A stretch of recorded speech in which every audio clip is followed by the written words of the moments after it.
This is Truth Matters. I'm Brandon Bent, and today we're heading to Davos, Switzerland, that snowy mountaintop gathering where billionaires, CEOs, and political leaders fly private jets to discuss the future of the planet and then congratulate themselves for doing it. This year's headline attraction? Donald Trump. Yes, Trump delivered a speech at Davos, the annual meeting of the World Economic Forum, and somehow managed to make a room full of global elites look visibly uncomfortable, which frankly is impressive. Let's set the scene. Davos is usually where world leaders talk about cooperation, climate change, economic stability, concepts that require nouns, verbs, and follow-through. Trump, on the other hand, arrived with a familiar message. Everything is amazing, especially me, and if you disagree, you're fake. Right out of the gate, Trump framed himself as the singular force holding Western civilization together.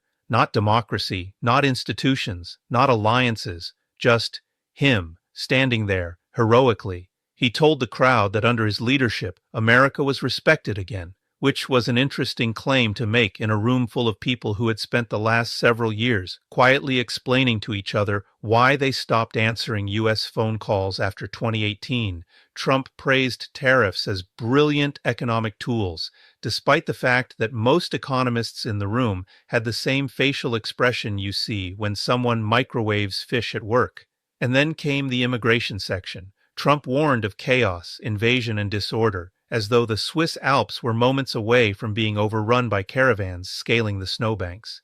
The irony of giving that speech in Davos, a town so exclusive you need a badge, a reservation, and possibly a blood oath just to enter, seemed entirely lost on him. He also took aim at globalism, at Davos, while standing at Davos, having accepted Davos's invitation to speak to globalists about how bad globalism is. It was like showing up to a book club just to announce that reading is a scam.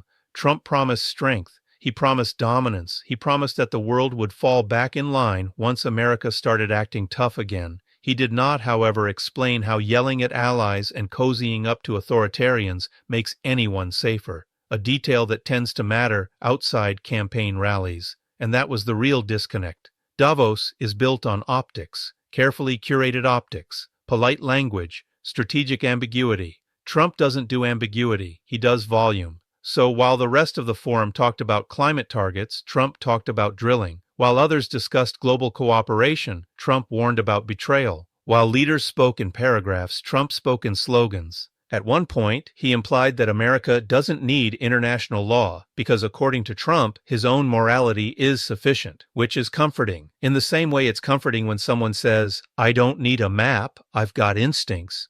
The reaction in the room said everything. Polite applause, tight smiles, that specific Davos look that says, "We will discuss this later," without him. Because here's the truth.